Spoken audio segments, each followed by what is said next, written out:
Good morning. Welcome to PHFA's Housing Services webinar, Communication Tools for Service Coordinators. Love it or hate it, social media is part of our world now, and it has changed everything. Every day, more service coordinators are going social using Facebook, websites, and link sharing as part of their service programs. Today, we have Erin Hart to show us how to create a community of caring and sharing residents using social media. Erin Hart is the Director of Health Benefits Services with American Healthcare Group and oversees health and wellness programs. Erin created one of their key programs, Farm to Table Pittsburgh.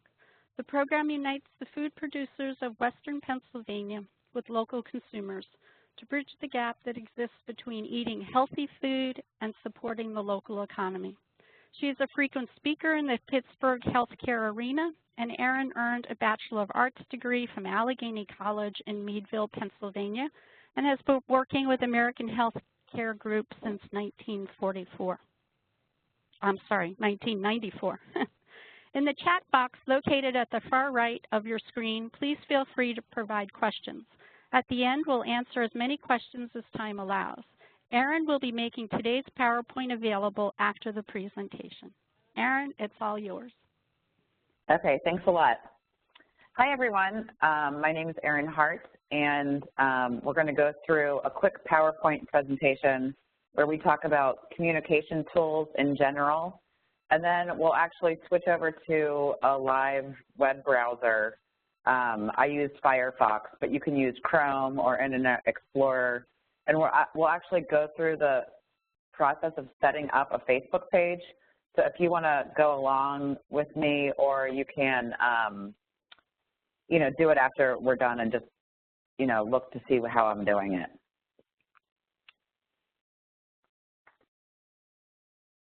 Okay, so our background, as Martha explained, is that we actually provide supportive services throughout Pennsylvania. So we do have a background in, about 40 buildings where we have service coordinators. Most of what I'm going to talk about today in terms of supportive services have come from our staff. So just to give credit where credit's due, Maureen Sullivan, who I work with, and we have about 14 or 15 service coordinators who we work with. They've come up with a lot of these ideas, so I just kind of compiled them into a PowerPoint. But American Healthcare Group, our company, we also provide the health and wellness programming to both corporations, school districts, as well as affordable housing.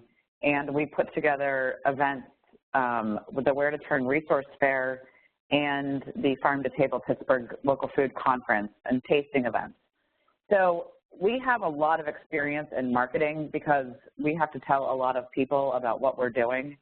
So I know when I was putting this together, I couldn't believe how much we have, like the amount of graphic design work that we generate and all of that kind of thing. So don't be intimidated by that as we go through the presentation. Because we're not, we just came up with this stuff because we had to do it, not because we have like an extensive marketing background. So when you are choosing which tool to use, really you need to define who your audience is going to be and how do they want to receive information. What technology do they own or can they afford to operate? So I know, some people love to text, but, other people don't have plans that, they can afford to receive and send a ton of text messages. So I think we really need to know what our audience is, the best way for them to receive information, because as we know, when we're bombarded with emails or text messages or phone calls, voicemails, it can be annoying. And that's the last thing we want to do when we're trying to bring people together. We want to sort of meet them where they are. And there's variability. Obviously we're going to talk about online today, but I don't want to lose sight of the fact that, paper is what a lot of the residents can handle and can deal with. So, especially the senior population where they might not even have any experience at all being online, but also, telephonic, text, and face-to-face I mean, when we're just talking, that's communication. As I was putting this presentation together today, I put this slide here just because I think it's very important to know, again, who your audience is. And these aren't my words. This is what sociologists have been studying. I've been to many conferences where people have talked about the generational differences. But really, when you look to see, where people are in terms of how they want to receive information, you can get a good indication by which generation they fall in. If someone's 80 years old and you write them a handwritten note, that will mean so much to them. A millennial just wants to, someone who's just like send a text and they don't want to receive any voicemail at all. For me, I'm Gen X. I don't, I like talking on the phone and emailing because I want to be able to, flush out ideas. And so for me, that's very important. And baby boomers, of course, they're a blend of the Generation X. A lot of baby boomers have a lot of experience with online, social media, emailing, and as this technology has been around more and more, everyone will be using it. But for now, we need to make sure we understand that if you set up a Facebook page for a senior high-rise building and no one has computers, you're going to be spending a lot of time doing something that might not necessarily be received. And I touched on some of these things, addressing someone by their first name versus, like Mrs. Jones, even those types of communication styles can really be off-putting or very welcoming. Older people want to feel like they're being respected. And, certain people want to have that formality in communication. And also, when you look at the generational differences, the types of language that's used. I know there's a lot of jokes about, LOL, which is an abbreviation for laugh out loud. You always hear these funny stories about, like, a mom who thought it meant lots of love, and when they found out that, like, someone was really sick, they wrote LOL, and the kid's sitting there thinking, like, why does my mom say, laugh out loud when they just found out someone's really sick? Because it's just, like, lost in translation. So knowing, the language to use, when you use abbreviations, even spelling, spell check and make sure that things are, written correctly with proper grammar. I mean, for some generations, if you don't have proper grammar, you're just going to lose them at the outset because they're used to a more formal style of communication. And get it done. This is, the classic example of when, you're working with someone and, you come up with an idea like, let's call AARP and have them come in and do a program. Or let's contact them and have them come in and do a program. And then 2 weeks later, nothing's happened, and you say, well, what's the status of this? And the person answers, oh, well, I sent an email, but I haven't heard back from anyone. Well, it wasn't effective. So, it's getting it done. So if the Facebook page isn't working, if the flyers aren't working, if the calendar's not working, just keep at it and find out what's effective. And a lot of times when you're dealing with 100 people, you need to have 10 different styles. So maybe the senior high-rise building with a Facebook page, maybe there's only going to be 10 residents who use it, but maybe those are the 10 residents who have jobs, who are never in the building, who you've never really interacted with because they're so independent. Maybe they'd appreciate knowing if there was going to be like a book fair or something. And, so it's, really make sure and you can survey the residents or just survey them informally when you interact with them. How do you like to receive information? And I think that will go a long way in preventing frustration on your end. So these are the tools, and this really is coming directly from our staff at American Healthcare Group. These are the things that they do in the buildings where we're located. The monthly calendar, so that, communicates events and as well as a newsletter. We developed a supportive service brochure, which I'll show you on the next slide. That's basically just a description of what is supportive services. So you imagine someone moves into one of your properties, let's say it's a 32-year-old mom, and she's never had any experience with supportive services, and she just knows there's like an office with a property manager and someone who works in there, 3 days a week, but isn't really sure of, what they do. And just what this brochure does is it's a very simple description of the definition of supportive services, as well as, these are the types of things that we can help you with. Do your kids need after-school care? Do they need help with their homework? Do you have transportation problems that you need to have addressed? And it just kind of will trigger those types of questions so that when they do run into where they might need some help, they know where to go. Flyers, meeting notes, so if there's a monthly meeting, take notes at the meeting and make those notes available to all the residents. We do coffee talks at a lot of the buildings where we're located. I know a lot of people have tenant councils or resident councils. Phone calls are the most direct approach. So, calling, just picking up the phone and making a phone call is very important. I think we lose sight of that when we're so used to just sending out a text or an email, although certainly those are very effective as well. Events are great places to communicate, so to build rapport and to tell them about potential social media or, tell them about services that are available, make announcements like the laundry room is going to be closed, those sorts of things.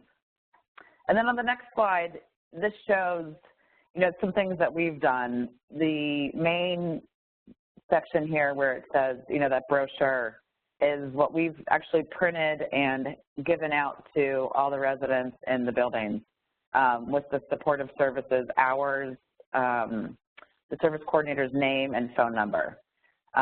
So this is for Liberty Tower in California, PA.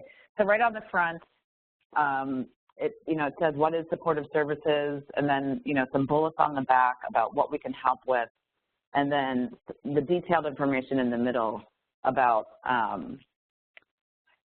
what it is specifically in these different categories. And so when you're looking for content for social media, these little bullets here would be perfect snippets that you can take and communicate through your Facebook page, for example. Having a, announcement saying, "We bowling's coming up." So it's, what all of these things do is they complement each other, and I would encourage you to have, to me the basic thing would be a calendar so people know what's going on with your office hours and maybe the property manager's office hours, but then also activities that are happening or community events.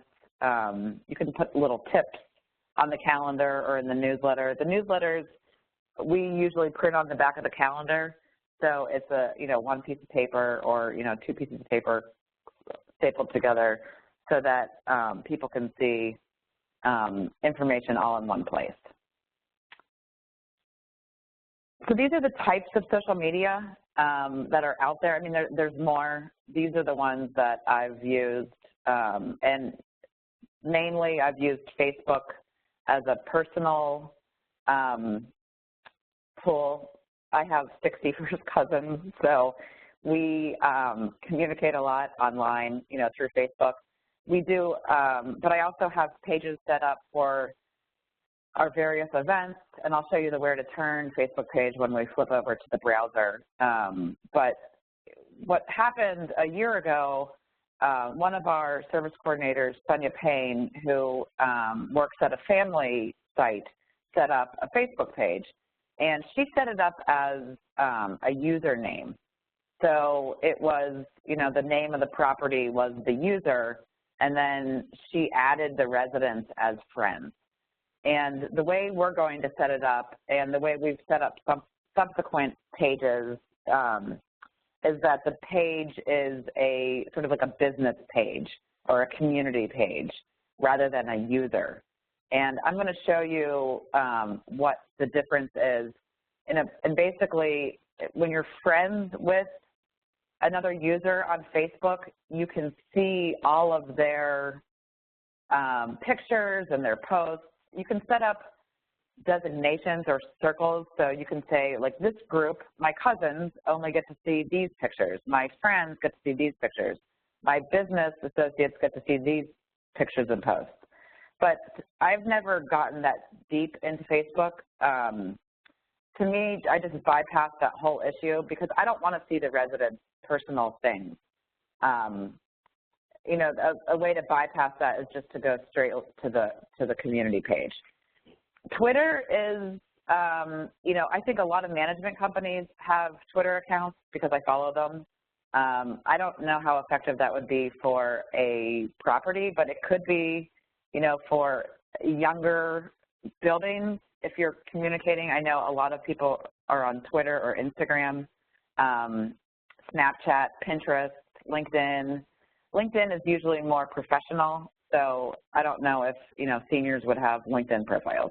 It's usually people's, like, work Facebook, they call it, and then there's Google Circles. So there's a myriad of options to choose from, so make sure you know which one your residents would be more inclined to participate in. I think Facebook is, you know, the main one, and I've noticed that, you know, people were saying that millennials weren't going to be on Facebook, and a lot of them aren't. A lot of them are on Instagram, but Facebook and Instagram work together, and I'll show you how to do that. You can link your Facebook account to an Instagram account, so I think that would be a good idea to have, you know, all of your Facebook posts that are pictures automatically go to Instagram and vice versa, so that you could capture, you know, two different social media groups with just one set of posts. There is a service called HootSuite, which is HOOTSUITE, that is a service that you can use to link all of your social media pages, and you could go in and make one post and it would go out to, you know, 5 or 6 different types of pages. But I think that's overkill. If you're just starting this, then just start with a Facebook page. You know, once you figure out that people actually would use it. And when you're ready to start, you want to make sure you know what kind of content you're going to put out there. People love pictures. So, you know, whether it's the garden, so if like the landscaping is, you know, the daffodils are blooming, you know, anytime there's any kind of gathering or party, if you take pictures of people and post them, as long as, you know, and ask them, do you care if I post this? Because some people are very particular about their pictures, and it could be a real turnoff for people. You know, some people might not even come to events if they think that their picture's going to be taken and put online. So, and, you know, I would tell people, you know, you can set up your page so that anybody can post to it, but you have to approve the post. And I think that's probably a great way to manage these types of pages, because you want to be in control of the content. You don't want some resident fight, you know, showing up on the Facebook page, and you're gone all weekend. You come in Monday morning and there's, you know, 35 notifications because there's been like this bantering back and forth on the property's supportive services Facebook page. So just keep the content light, and you know, you need to own the content on the page. I would not delegate this type of page to a resident. At first, I would set it up and have some guidelines, and but you can make other people admins on your pages, which we'll go over. You can set up event pages online, and I would do this for bigger events so that you could take like RSVPs online. and I'll show you how to do that. It's something that's been very effective with all the events that we do. You can, other just posts would be like tips, like, tax, the tax return deadline this year has been moved to April 18th, just like little tidbits of information. Announcements so that people can anticipate things, like the laundry room will be closed next week. It's just another way to share information. Again, whatever you put on the Facebook page, if it's an important post, like the laundry room is going to be closed next weekend, don't rely on the Facebook page to get the information out. Because, even if you're in a building with, all 38-year-olds, which is one of the highest demographics on Facebook, you'll lose a lot of people because of the way Facebook works. Unless they're subscribed to your news feed, they won't be getting all those messages. So you can't rely on it single-handedly. This needs to be the icing on the cake, and it's really, you're going to start small and see if it catches on, and just keep posting. So, like nice pictures and, just reinforcement of how you're already communicating is the key when you're using this as a tool. And then share community content. So if there's like a shredding event that's happening with like a local state rep, or if there's a 4th of July parade coming up, you can share those types of information as well. And so your page can follow different community organizations, and you would have a lot of interesting feedback, and people will share your things, and it really can become what people say viral. So the next thing that we're going to do here is we're going to go to Facebook, and I'm going to open up my Firefox browser, but I copied and pasted this from earlier. This is in Internet Explorer. So if you go to Facebook, you have to have a Facebook account in order to set up a page. So on this browser, I wasn't logged into Facebook, but at the bottom, you click on Create a Page, and then it took me to a page where I had to log in. Okay.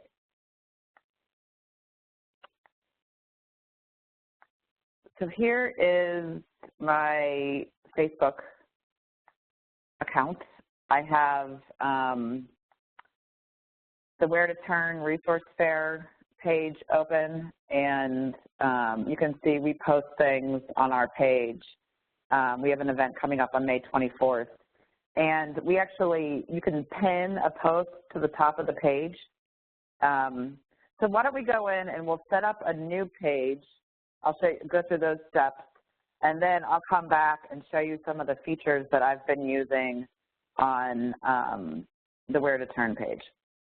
So right here, if you're not on Facebook already, just watch what I'm doing. And if anybody needs help, you can always call me and I can go through this with you. But what you're going to do is you're going to click on this drop-down box right here, and you're going to go to Create Page. So what I'm going to do today is I'm going to set up a page for Shar House, which is a building that we work in Charleroi, PA. So I'm going to choose Community, and the name of it is going to be Shar House.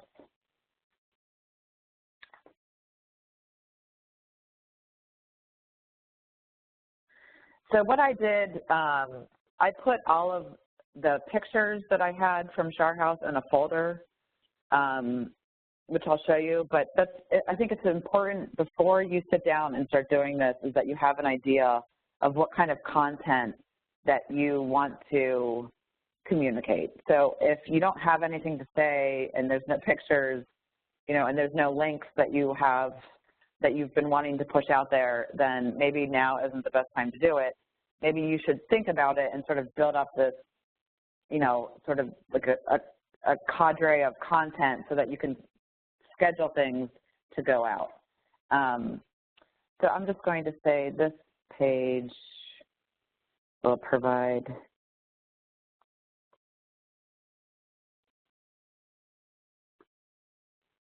okay. And I would typically put more information than that. I usually will use up all the characters that I can use if there's a limit, just so that there's like a couple sentences there so people can go on and read it if they're on the page. So I'm going to use a profile picture from the garden at Shar House. So here's a basil plant from the edible garden. Now, I will probably change this to like a picture of the property. You can take a picture of the sign that's out front. I think that would make a really nice profile picture. You can use your, image, or maybe you with a group of residents as the profile picture. But this is what people see when they see, your page. So if you look right here, that's my profile picture. So that's a little picture of me. That's my personal account. You could see when we were on the other pages that we had logos as profile pictures. So if you click over to Farms and Tables page, for example, this is our profile picture for Farm to Table. The American Healthcare Group page uses the logo so that we always have, that's our brand. But your brand is what you need to define. How do you want to communicate to your residents? Like, what is the brand of your supportive services program? So what this means is that when you're on your personal Facebook page, on the left-hand side of your page, we'll have your list of pages. So you want to make it available so that you can access it. I think that's definitely a good idea. Add to favorites.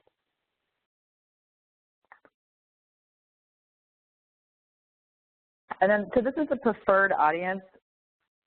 I'm not, you could use this page as an open resource so that anybody in the community can see it.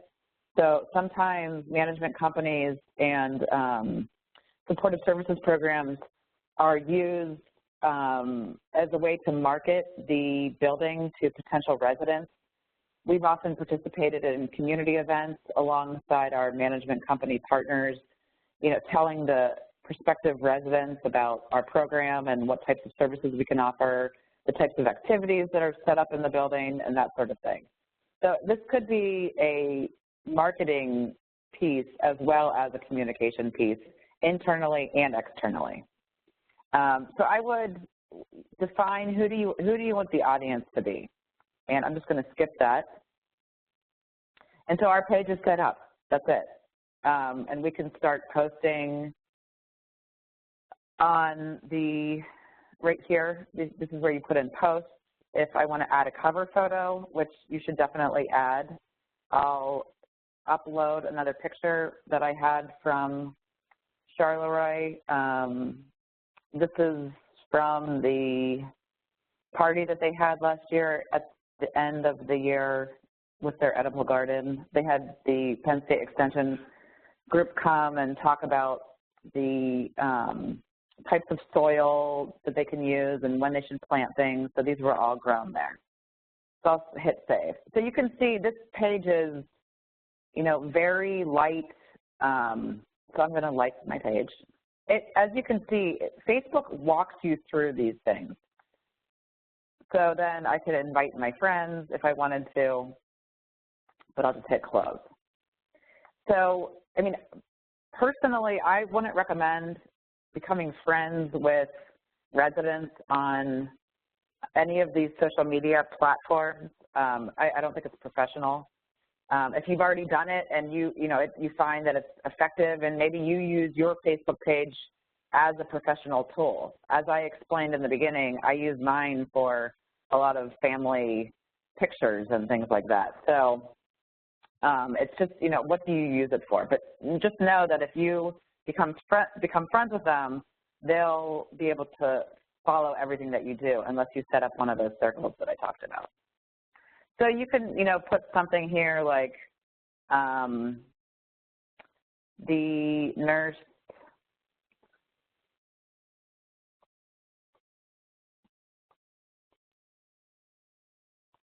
and just hit publish. So that post, you know, as you build posts, that will just stay in the news feed on Facebook. So if you haven't ever used Facebook and you really want to start using it, you know, this is probably foreign to you. But if you've been on Facebook for a while, you know exactly what this kind of, you know, what this looks like. So these are all of the different things that you can do on Facebook, and all of these items are about this thing that's called Shard House. So let's go into About, and you can customize the start date. So it could be, you know, today's date. It could be when the building was built. Again, it's all communication tools. You can write a description for your page. So here I would pull in content from our, you know, when we go back to these bullets here, you know, you can copy and paste things that you've already written right over into these various sections. So have your materials, you know, all your Word documents up. If you have a newsletter that has your mission statement, those are the types of things that you can enter here. Here, the website should be, you know, if you have, you know, your company, your organization has a website, you can link it there. But this is an open page. So this is, anybody can come to this page and look at it. Photos, you can upload albums. So if you have a, you know, Mother's Day party and you take a bunch of pictures, you can go over here, and if you want to add a whole album that's called Mother's Day, you would click on albums and then go to add photos. And then you can share that album on your page, and people can go in and like it and comment on it and tag themselves and that sort of thing.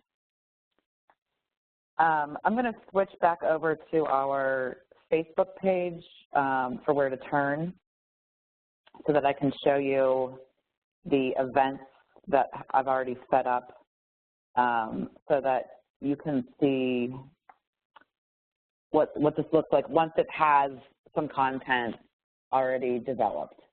So this post right here at the top, we pinned it to the top.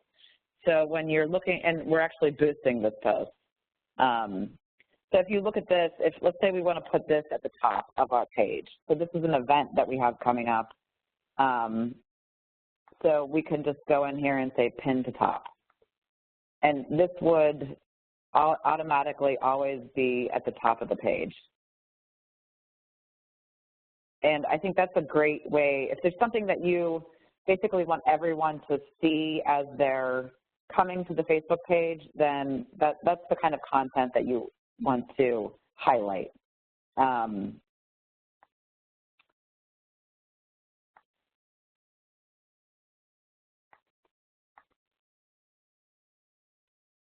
And then, of course, the announcements. We oftentimes share other people's content on our pages. So you can see right here, this is a group called 412 Food Rescue. That's a group in Allegheny County in Pittsburgh. And they're going to be a speaker at our upcoming resource fair. So I shared their video and I tagged them in the video. I'm sorry, I tagged them in the post so that they would be able to share our post, you know, come and see them at our upcoming speaker series. And I just follow all of these different organizations on Facebook. So when Casey, for example, posted this photo that's trying to get pre-K a priority in Pennsylvania. So that's something that I shared on our page. Just as it's just a relevant type of information for our audience.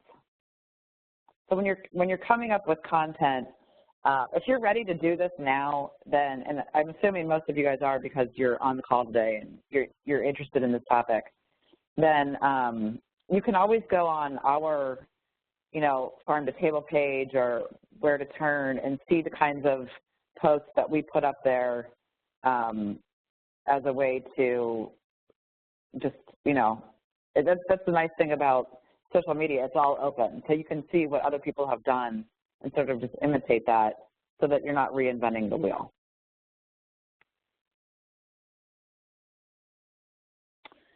Martha, do you want to switch over to questions now? Yes. You had mentioned there was a way to control people posting content. Yes. So let's go back to Shar House. So Facebook is, when we first set this all up, it was so easy and we didn't really get into all of these different options. But when you're on, let's go back to the page. So when you're on the page, you go up to settings, which is right here. And you can see each one of these categories has a whole list of things that you can do to the page, on the page, and defining what you want your page to be.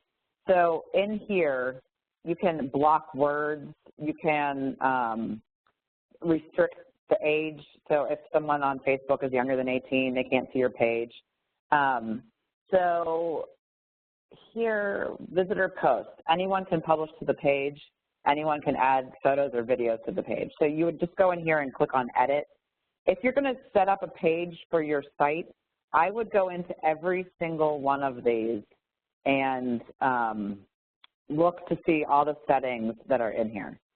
So I'll click on review posts by other people before they are published to the page. So I'm going to allow visitors to the page to publish posts and photos and videos, but I'm going to review them before they're published.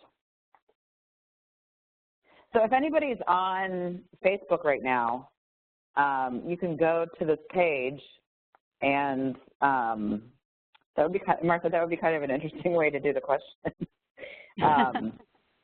But it comes up here. If someone did it, you could see visitor posts. It would pop up here, and then I can choose to share it over to the main page.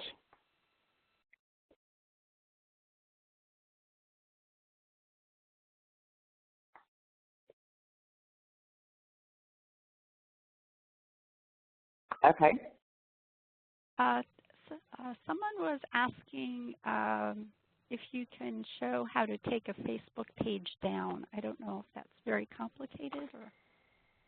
You go into, I've actually done this before. Manage pages, Shar House. So these are all the pages where I'm an admin on Facebook. Remove from favorites? No. So that's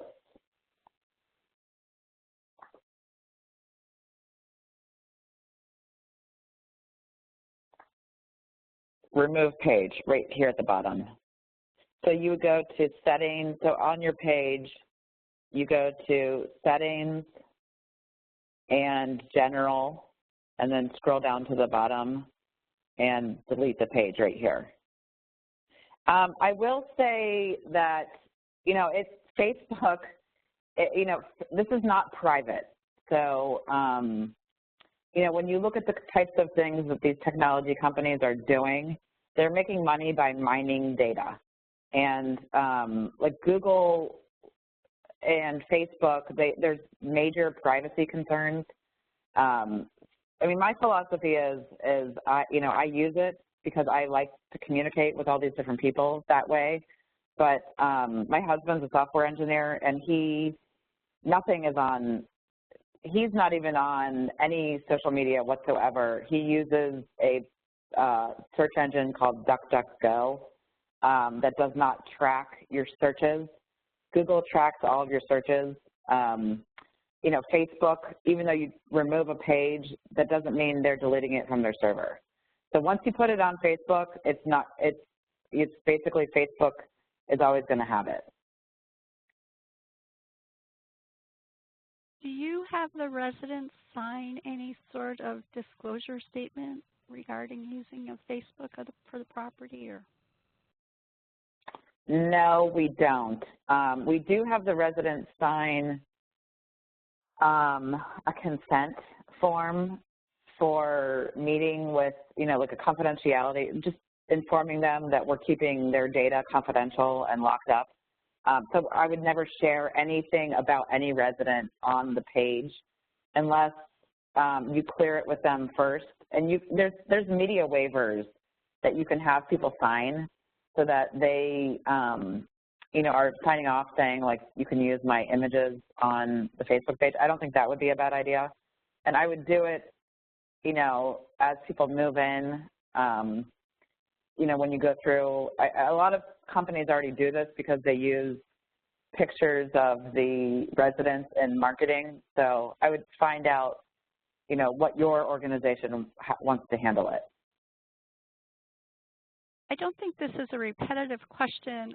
Rebecca was wondering if you wanted to limit your page to just your tenants, to use it as more of a message board than advertising to the community, how would you go about limiting the people that can view the page? You would set up a group, a private group, which would be something completely different than what we did today. Excuse my personal Facebook stuff here, but if you go over to pages, groups right here, create group. This would be how you would do this. So you would put in like Shar House. You would need people's email addresses to invite them to like the group, and then you would hit close. So that that you would have to approve anybody who joined it.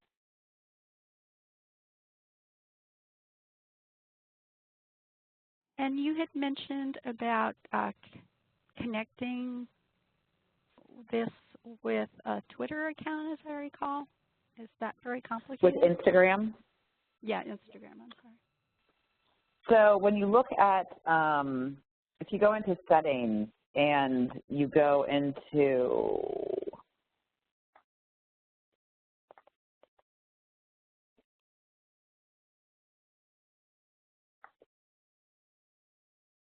oops.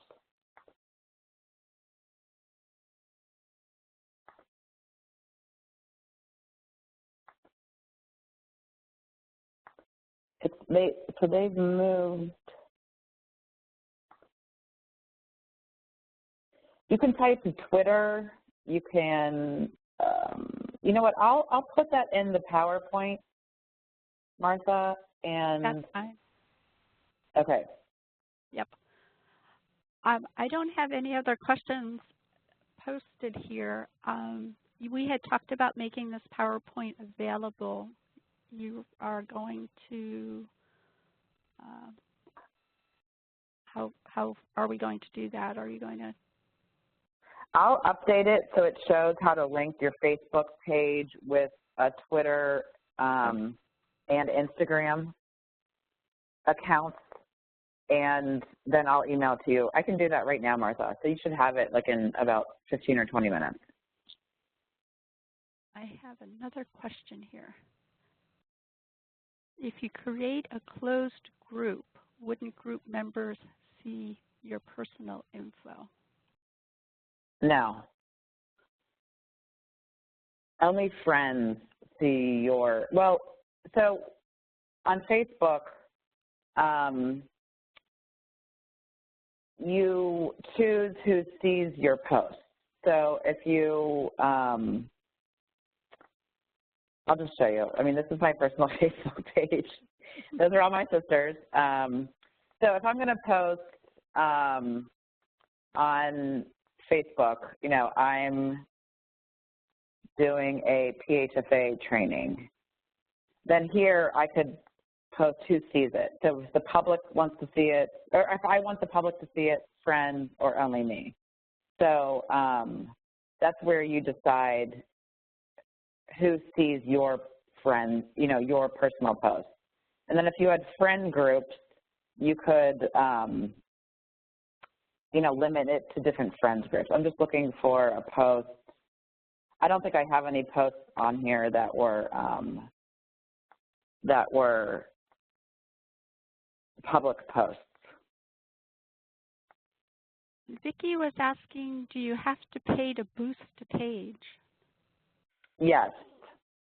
So Facebook has changed their algorithm of how often you see posts and in your news feed. So if I expand this over here is my news feed. So these are friends that, you know, they're posting things. But on if I go to my page, I'm only seeing certain things. So if I want people to see, as you can see, I had a post that was boosted. I can show you. It's pretty, I guess it's pretty far down. So I'll just go to this. So if I'm going to boost this post, you can choose who you want the audience to be. So I was boosting posts to women that were within 25 miles of Pittsburgh, ages 21 up. And then here you choose, or you could just say anybody who likes your page, or the groups, you wouldn't boost posts in groups. But on the page, you would, you know, pick a budget. So you can see if I wanted to, I think we have like 700 fans on Where to Turn. So in order even to get to like 510, I would have to spend $11. But you can make this like $1 if you want to. But yeah, you don't have to boost them, but if you're not getting good feedback and if you're using it for marketing, you might want to consider boosting them. All right, I have one more question here. To post to public, it says on and off Facebook. Do you know how that is done? Well, if you're on a page and it's public, then is someone like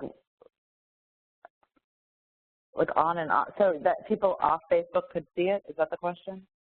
I believe so, yeah.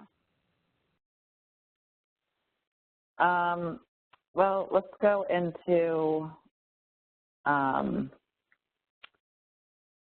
Facebook where I'm not logged in. Let's see. Wait a minute, I got clarification. It says to public.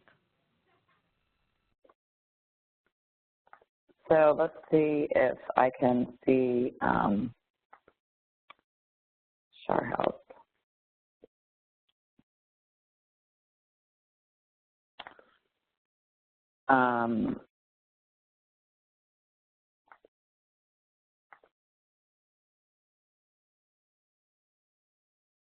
So you can see on the Where to Turn page, I'm not logged in to Facebook.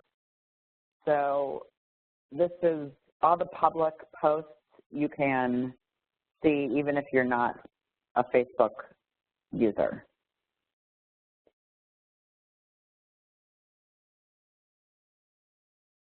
Well, thank you very much, Erin. It's been extremely informative. Great. We recorded this, and we will be posting it. That information will be in our Quick Connections next month, so please look for that. And shall we go ahead and sign off then? All right, sounds good. Thank you, Erin. Thank you.